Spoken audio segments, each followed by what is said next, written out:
Nous pouvons reprendre donc la Genèse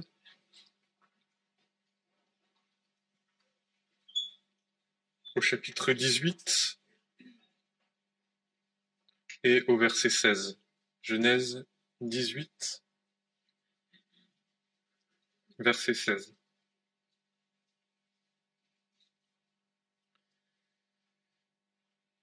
Ces hommes se levèrent de là et regardèrent vers Sodome, et Abraham allait avec eux pour les reconduire. Et l'Éternel dit, cacherai-je à Abraham ce que je vais faire, quand Abraham doit devenir une nation grande et puissante, et que toutes les nations de la terre seront bénies en lui? Car je l'ai choisi, afin qu'il commande à ses enfants et à sa maison après lui, de garder la voie de l'Éternel pour faire ce qui est juste et droit. Et qu'ainsi l'Éternel fasse venir sur Abraham ce qu'il a dit de lui. Et l'Éternel dit, le cri qui s'élève contre Sodome et Gomorrhe est très grand, et leur péché est énorme. Je veux descendre et voir s'ils ont agi entièrement selon le cri qui en est venu jusqu'à moi. Et si cela n'est pas, je le saurai. Alors ces hommes, partant de là, allèrent vers Sodome, mais Abraham se tint encore devant l'Éternel. Et Abraham s'approcha et dit, feras-tu périr aussi le juste avec le méchant? Peut-être y a-t-il 50 justes dans la ville, les feras-tu périr aussi? Et ne pardonneras-tu pas à la ville à cause des 50 justes s'ils y sont? Il n'arrivera pas que tu fasses une telle chose, que tu fasses mourir le juste avec le méchant, en sorte que le juste soit traité comme le méchant. Non, tu ne le feras point. Celui qui juge toute la terre, ne fera-t-il pas justice? Et l'Éternel dit, si je trouve à Sodome 50 justes dans la ville, je pardonnerai à toute la ville pour l'amour d'eux. Abraham reprit et dit, voici, je m'enhardis à parler au Seigneur, bien que je ne sois que poudre et cendre. Peut-être des 50 justes en manquera-t-il 5? Pour 5 détruiras-tu toute la ville? Et l'Éternel répondit, je ne la détruirai pas si j'y trouve 45 justes. Abraham continua de lui parler, et dit, peut-être s'il trouvera-t-il 40 justes. Et il dit, je ne le ferai pas pour l'amour de ces 40. Abraham dit, je prie le Seigneur de ne pas s'irriter, et alors je parlerai, peut-être si en trouvera-t-il 30. Et il dit, je ne le trouverai pas si j'en trouve 30. Je ne le ferai pas si j'en trouve 30. Abraham dit, voici, je m'enhardis à parler au Seigneur, peut-être s'en trouvera-t-il 20. Et il dit, je ne la détruirai pas pour l'amour de ces 20. Abraham dit, je prie le Seigneur de ne pas s'irriter, je parlerai encore cette seule fois, peut-être s'y en trouvera-t-il 10. Et il dit, je ne la détruirai pas pour l'amour de ces 10. Et l'Éternel s'en alla, quand il eut achevé de parler à Abraham, et Abraham retourna dans sa demeure. J'aimerais bien qu'on médite tout ce passage entre aujourd'hui et demain, et je voudrais m'attarder sur le verset 17. Et l'Éternel dit, cacherai-je à Abraham ce que je vais faire, quand Abraham doit devenir une nation grande et puissante? Cacherai-je à Abraham ce que je vais faire? Alors je voudrais lire un passage dans le prophète Amos, au chapitre 3. Amos, chapitre 3.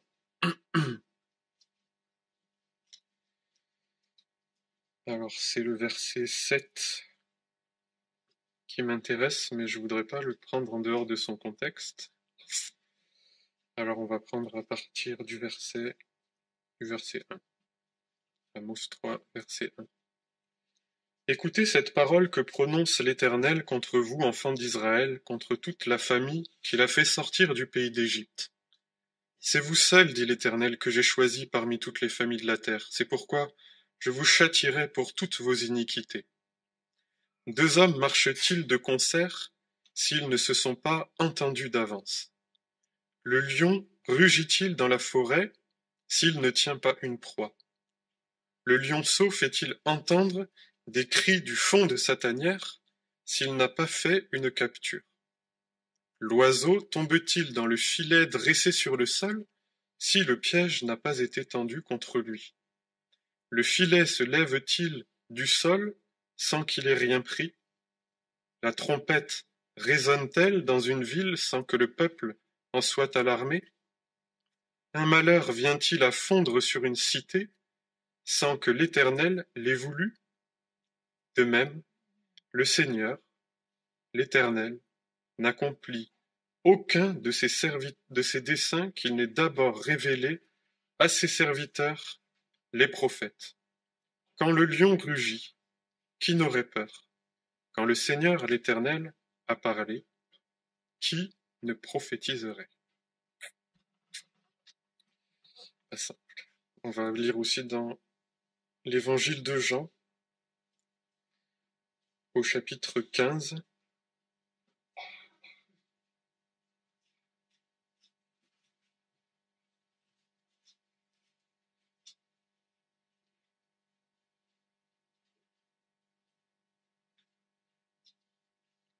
verset 10. Jean 15, verset 10. Si vous gardez mes commandements, vous demeurerez dans mon amour, comme moi-même j'ai gardé les commandements de mon Père, et je demeure dans son amour.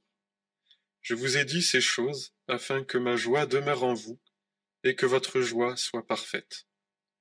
C'est ici mon commandement, que vous vous aimiez les uns les autres comme je vous ai aimé. Il n'y a pas de plus grand amour que de donner sa vie pour ses amis. Vous êtes mes amis si vous faites ce que je vous commande. Je ne vous appelle plus serviteur, parce que le serviteur ne sait pas ce que fait son maître. Mais je vous ai appelés mes amis, parce que je vous ai fait connaître tout ce que j'ai entendu de mon Père.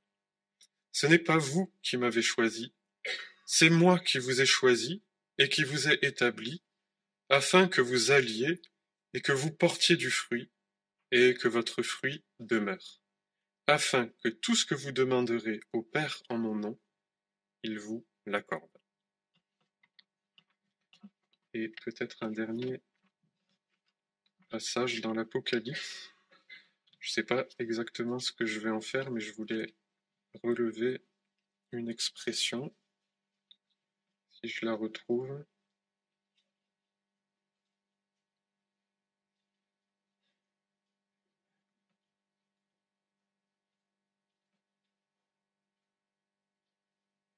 Alors c'est au verset 16. Et les 24 vieillards qui sont devant Dieu sur leur trône se prosternèrent sur leur visage et adorèrent Dieu en disant: Nous te rendons grâce, Seigneur, Dieu Tout-Puissant, qui est et qui était, de ce que tu as pris en main ta puissance souveraine et que tu es entré dans ton règne. Les nations étaient irritées, mais ta colère est venue. Et il est venu le moment de juger les morts et de donner leur récompense à tes serviteurs, les prophètes, aux saints, à ceux qui craignent ton nom, aux petits et aux grands, et de détruire ceux qui détruisent la terre.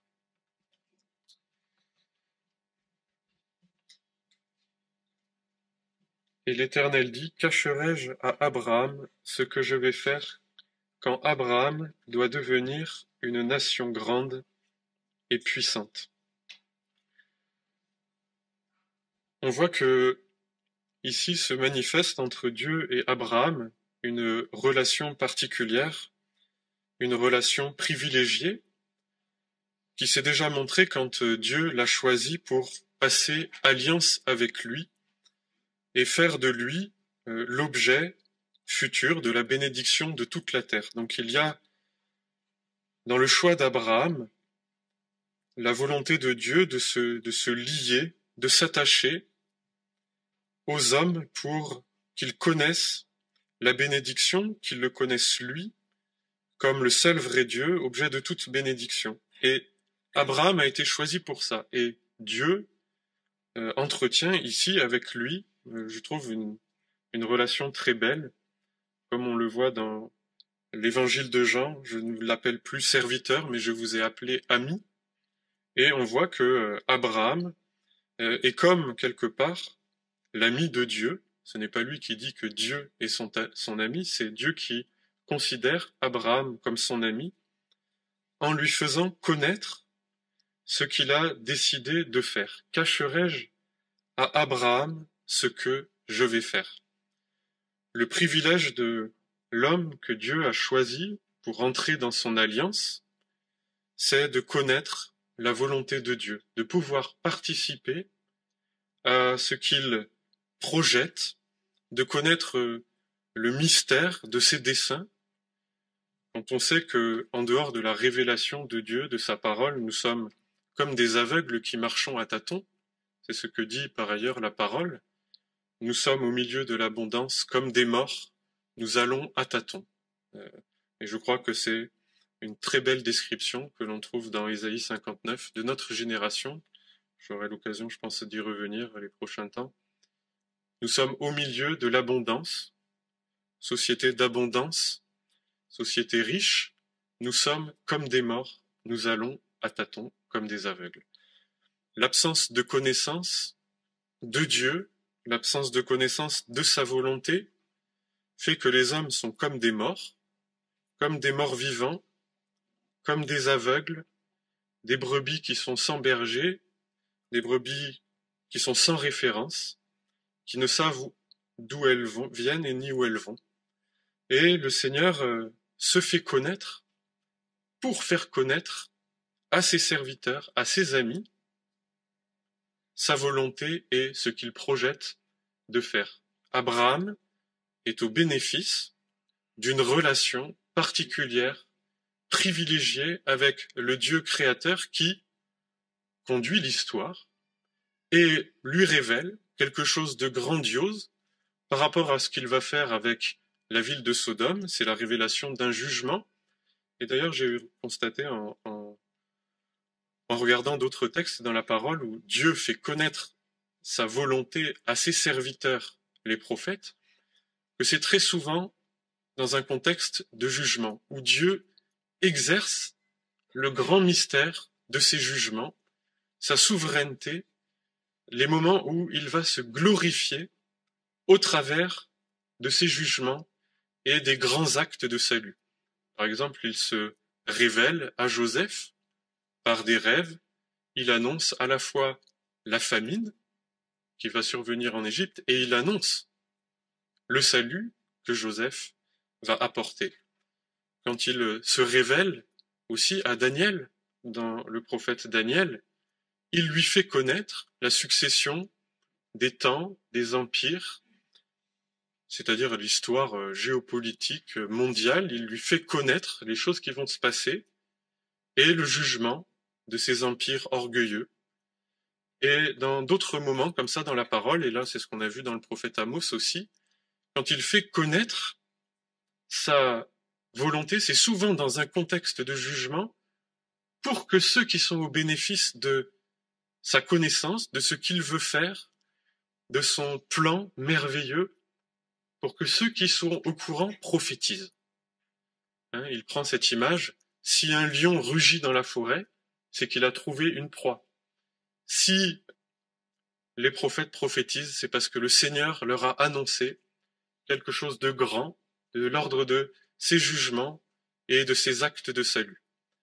Donc le but, on y reviendra, c'est en faisant connaître ces mystères divins à des hommes, que ces hommes prophétisent, qu'ils parlent de sa part et qu'ils agissent en conséquence de ce que Dieu leur fait connaître.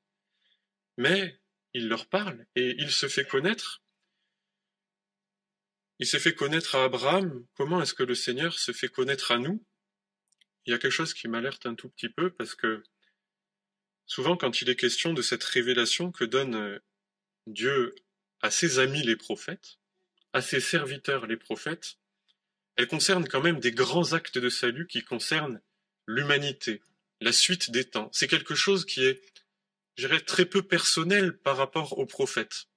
Nous, quand nous espérons la révélation de Dieu, être au courant de ses desseins, être associé à son intimité, connaître le mystère de sa pensée, de sa volonté, c'est souvent quand même de manière très égocentrée, très personnelle, alors qu'ici, à chaque fois, il est question de la suite des temps et principalement de la venue de Jésus-Christ. L'esprit de la prophétie est le témoignage de Jésus-Christ, du jugement qui s'accomplit en lui et du salut qu'il apporte en recevant sur lui le jugement. L'esprit de la prophétie, c'est le témoignage de Jésus-Christ. Ce que Dieu veut nous faire connaître, ce ne sont pas d'abord des choses qui nous concernent uniquement personnellement, égoïstement, de manière très égocentrée, très subjective. C'est quelque chose qui concerne le salut des hommes auquel nous avons part, le salut d'un peuple qu'il veut racheter et dans lequel nous sommes compris. Le problème, c'est que on baigne dans un mysticisme ambiant, que ce soit dans les milieux religieux, dont la piété est quand même extrêmement marquée par le pentecôtisme, par le charismatisme, mais je suis frappé aussi dans mon travail sur les marchés avec la librairie, de voir à quel point les hommes suivent une conduite mystique qui leur est personnelle, qui leur est propre. Je parlais d'ailleurs avec un autre commerçant qui est à côté de moi et qui me disait que il va sur tel ou tel marché parce qu'il ressent les ondes ou les vibrations positives ou négatives.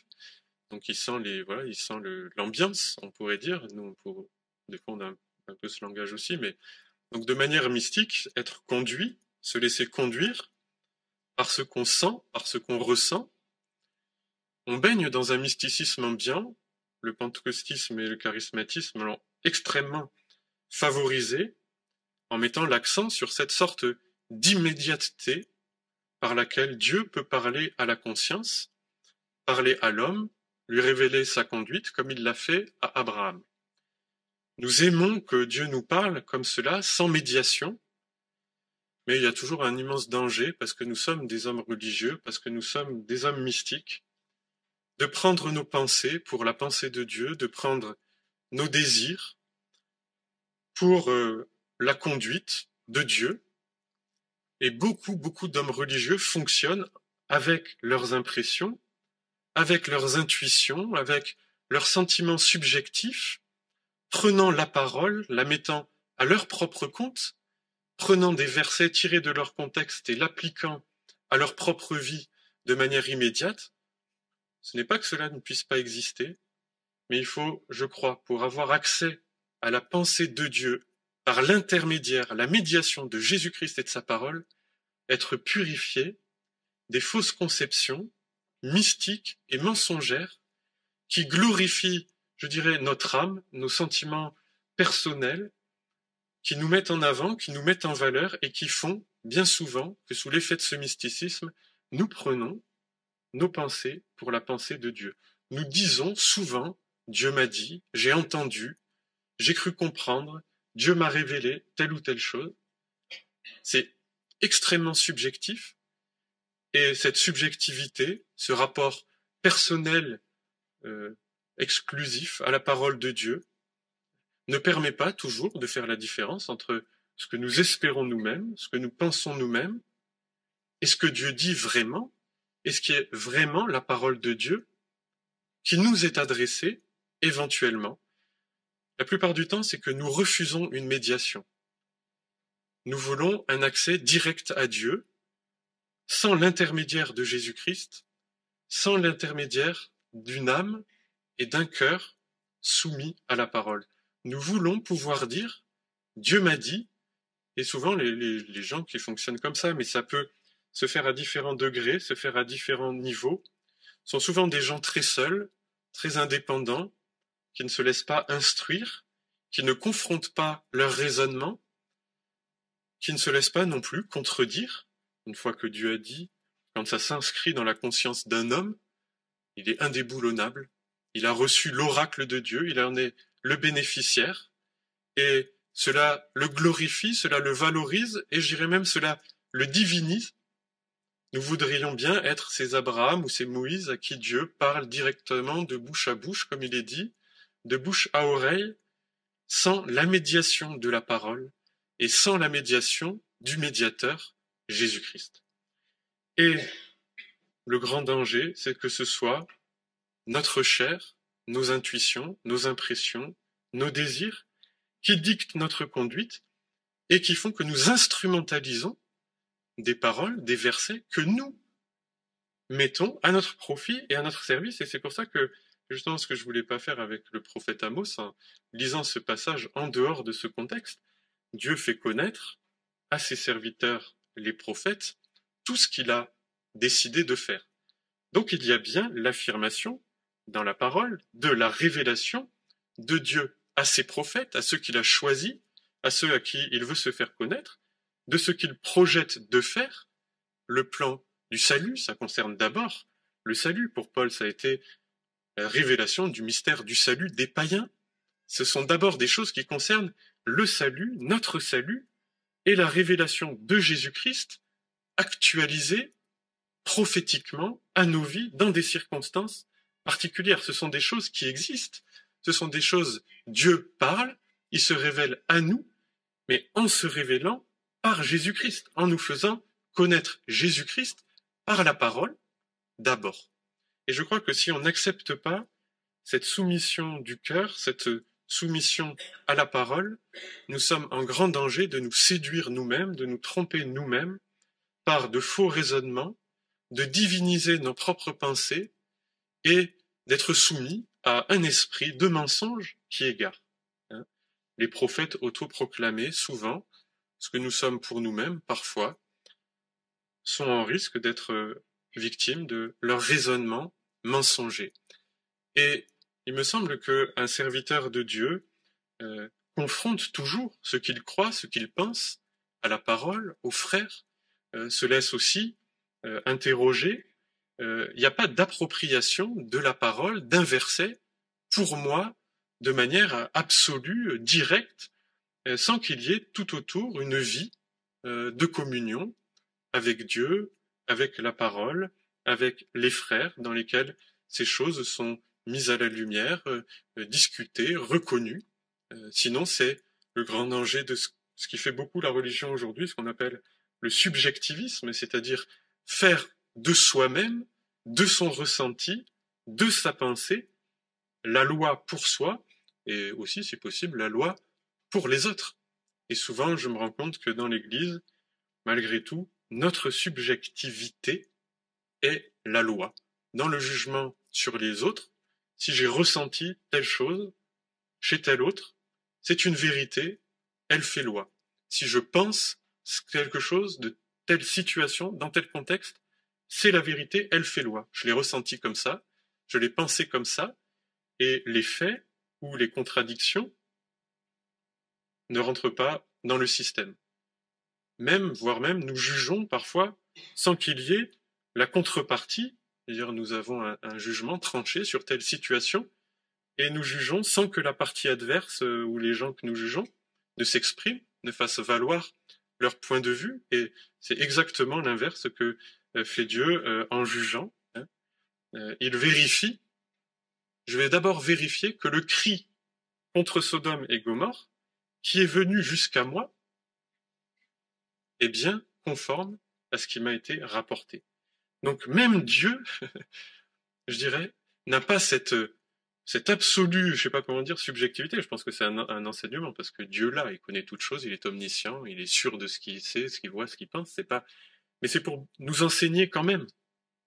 Il va chercher confirmation que le cri qui est venu jusqu'à lui de Sodome et Gomorrhe confirme bien ce qui est monté jusqu'à ses oreilles. Nous n'avons bien souvent, nous-mêmes, n'étant que des hommes avec une connaissance partielle, hyper subjective, même pas cette humilité d'aller vérifier ce qu'on nous rapporte, ce qu'on nous dit, que les calomnies parfois, ou les propos qu'on nous rapporte de tel ou tel sont fondés, correspondent à la réalité, nous ont été rapportés de manière conforme avec l'esprit dans lequel ils ont été dits, etc., etc. Il y a beaucoup de divisions, d'amertume, de jugement, d'incompréhension, de disputes, par des propos rapportés qu'on prend pour argent comptant et qu'on ne vérifie même pas, se faisant une idée toute faite, de manière tranchée et orgueilleuse, alors que Dieu ne le fait même pas à propos de Sodome et Gomorrhe, dont on sait que le péché est énorme. Donc il y a quand même, je pense, quelque chose d'important de comprendre que nos pensées ne sont pas les pensées de Dieu et que notre mysticisme, le mysticisme ambiant dans lequel nous vivons, où l'homme cherche des directions, est troublé, perdu, d'être comme un aveugle qui cherche à tâtons la direction de sa vie, les orientations, remettre en question ce que l'on croit, ce que l'on pense comme étant certitude, comme étant vérité, pour se mettre à l'écoute de la parole de Dieu. Et je crois que dans ces situations, alors, le Seigneur, dans une attitude comme celle-là d'humilité, en effet, le Seigneur parle à ses serviteurs, les prophètes, il va même plus loin, il leur dit, je ne vous appelle pas serviteurs, je vous appelle amis, parce que le maître ne fait pas connaître sa volonté à ses serviteurs, et moi je vous ai fait connaître tout ce que j'ai su de mon Père. Donc, la connaissance, la révélation que Jésus-Christ veut donner à ses amis concerne tout ce qu'il a reçu de son Père. Toute la révélation de la Genèse à l'Apocalypse, illuminée, éclairée par la connaissance de Jésus-Christ. Je veux dire, on ne peut pas recevoir cette connaissance tout d'un bloc. On ne peut pas comprendre les mystères de Dieu qui sont contenus dans la parole d'un bout à l'autre en une seule fois. D'où la nécessité de vivre et de s'attendre à la parole que l'Esprit actualise de manière prophétique dans nos cœurs, dans les situations, et nous conduit à dépendre de lui dans l'humilité, à l'inverse de l'homme mystique et orgueilleux qui veut la parole pour lui, pour connaître l'avenir, pour maîtriser l'avenir, pour être maître de son destin, pour être, je dirais, triomphant des circonstances et des situations, en abandonnant cela, dépendre de la parole, et il me semble que, quand même, le fruit véritable de la conversion du cœur va être cet amour et cette dépendance de la parole qui me maintient et qui me met en communion avec un Dieu qui veut être mon ami en Jésus-Christ, qui nous considère comme des amis en Jésus-Christ. Désirés comme des enfants nouveau-nés, le lait pur de la parole. L'enfant nouveau-né, celui qui comprend que ses raisonnements, que ses pensées ne sont que mensonges, obstacles à ce que Dieu se fasse connaître à lui dans des situations bien précises, et même éventuellement, je crois que c'est possible, fasse connaître des aspects mystérieux de son plan bien précis, parce que quand on regarde dans le Nouveau Testament, par exemple Agabus, qui est considéré comme un prophète, va être informé de la famine, si je me souviens bien, qui va venir. J'ai été frappé aussi en étudiant l'histoire de la mission que par exemple quelqu'un comme Monsieur Kremer avait été averti de manière prophétique de la persécution des Juifs par Hitler. Ce sont des choses, je pense, tout à fait possibles que le Seigneur peut permettre, par son esprit, en dehors d'un esprit de mysticisme, faire connaître certains aspects, je pense, nécessaires pour la vie de l'Église, nécessaires pour se prémunir de grands dangers, un esprit prophétique qui alerte les consciences pour ne pas se compromettre avec tel péché, telle idéologie, tel grand malheur qui peut fondre sur les hommes.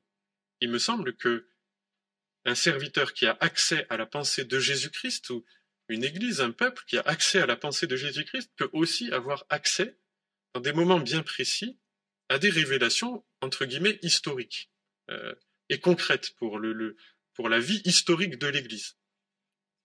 Mais cette révélation, si elle peut être donnée en plus, n'est pas la principale, n'est pas la première. La première est celle de Jésus-Christ pour que je puisse conserver une vie de fidélité dans l'alliance, être gardé des pièges du diable, être averti, et cette vie de piété intérieure, où l'Esprit révèle à mon cœur sa volonté, les directions du Seigneur, se vit dans une communion par l'intermédiaire, la médiation de la parole, désirée comme des enfants nouveau-nés, le lait pur de la parole. Et bibliquement, c'est une preuve d'une conversion véritable, authentique, que ce désir de la parole comme un nouveau-né. La plupart du temps, on en discutait tout à l'heure, on a tendance parfois, quand on veut que nos enfants se confrontent à la parole à vouloir qu'ils, par exemple, lisent leur Bible, ce qui me semble juste. Mais si le désir du cœur n'y est pas, c'est une loi, c'est une règle, ils retireront rien de leur lecture de la Bible, on peut les forcer, on peut les engager, on peut faire peser un reproche éventuellement sur eux. La nécessité de connaître la parole, d'entendre la voix de Dieu, vient d'un besoin, d'un désir du cœur régénéré, qui connaît son Seigneur, qui sait qu'il est considéré comme un ami, et qui a besoin de cette relation. Si mon cœur n'a pas besoin de cette relation, je ne connais pas le Seigneur. Je suis séparé de lui, je suis encore dans mes péchés. Quel autre guide, quel autre berger, quelle autre autorité puis-je avoir pour mes pensées que celle de la parole? Si je n'ai pas ce besoin, c'est que je suis dans l'illusion complète sur la possibilité que mes pensées, que mon propre jugement me guident dans la voie droite. Si j'ai pas ce désir, je compte sur ta parole ardemment. Si je n'ai pas ce désir ardent, c'est que je ne connais pas le Seigneur. C'est que le Saint-Esprit en moi n'agit pas comme il devrait agir. L'amour de la parole, la lecture de la parole, c'est pas une loi, quelque chose que je m'impose. C'est que si je l'ai pas, que si j'en vis pas, je sais pas où je vais, je meurs. Ma respiration, mon souffle, tout de ma vie intérieure, de mes décisions, de ma sagesse, tout me fait défaut si je ne suis pas en communion avec Dieu par la parole, si Jésus-Christ ne se révèle pas avec moi quotidiennement par ce qu'il me dit.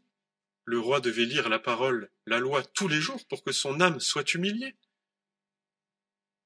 Pour que son âme soit humiliée. Si j'aime pas l'humiliation qui est nécessaire pour être un disciple, d'être débouté dans mon orgueil et dans mes raisonnements propres, bien sûr, je vais pas avoir envie de lire la parole. Je vais pas avoir envie de me confronter.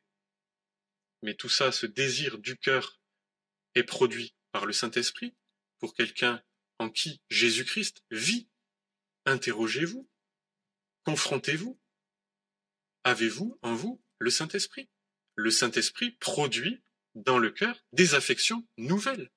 Il donne le désir de chercher Dieu, de le connaître par sa parole, et pas par des intuitions saugrenues, des impressions personnelles, où je suis jamais sûr que mes pensées, je suis pas en train de prendre mes pensées pour celles de Dieu. C'est le danger de l'homme religieux, c'est le danger de l'homme dont la conscience, l'âme, le cœur ne sont pas soumis à la parole et au Saint-Esprit, parce que la parole et le Saint-Esprit travaillent ensemble. Les mystiques, il prend l'esprit sans la parole. L'intellectuel, il prend la parole sans le Saint-Esprit. La parole et l'esprit travaillent ensemble pour révéler Jésus-Christ dans les moments bien précis de ma vie. C'est pour ça que je désire, avec ardeur, comme un nouveau-né, le lait pur de la parole. Et après, qu'est-ce qu'il nous est dit? Ayez soin de la parole prophétique qui brille comme dans un lieu obscur, jusqu'à ce que Jésus-Christ soit formé dans le cœur et que l'étoile du matin se lève. C'est ça que le Seigneur veut nous révéler. Il veut se faire connaître à nous, par Jésus-Christ, par sa parole, pour que Christ soit formé en nous. C'est d'abord ça qu'il faut rechercher, avant des directions égocentriques, égocentrées, qui me glorifient moi-même étant dépositaire des mystères de Dieu et faisant de moi un petit prophète, un petit intermédiaire, un petit, comment dire, un intermédiaire à la place de Jésus-Christ, puisque c'est quand même lui le médiateur. Prendre la place de médiateur de Jésus-Christ, quel orgueil, quelle prétention religieuse coupable. Il n'y a pas d'autre médiateur que Jésus-Christ. Et c'est lui, ayant accès à sa pensée, à sa sagesse, nous avons en nous la pensée de Jésus-Christ, qu'alors ma vie, je pourrais la mener d'une manière sûre et certaine, sur un chemin sur lequel même les insensés ne peuvent s'égarer. C'est l'assurance que le Seigneur nous conduise et qu'il nous fasse aussi connaître sa pensée dans des moments critiques, en nous gardant peut-être de compromettre notre Église dans des choses graves et de nous compromettre nous-mêmes dans des péchés qui déshonorent le Seigneur. Que le Seigneur nous accorde son Saint-Esprit et un amour pur de sa parole. On va prier.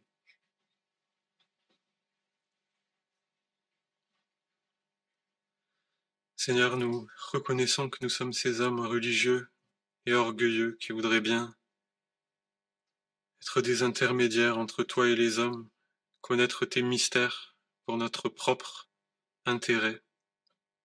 Seigneur, nous nous humilions de tout ce qui se mélange de mysticisme, de pensées impures et d'orgueil dans notre piété. Nous voulons, Seigneur, encore reconnaître comme mensongers tous ces discours, ces enseignements, ces doctrines, ces théologies qui flattent la chair mystique de l'homme. Et nous confessons que Jésus-Christ nous en a dépouillés, qu'en lui nous sommes libres de ces dominations, de mensonges et qui nous égarent loin de toi.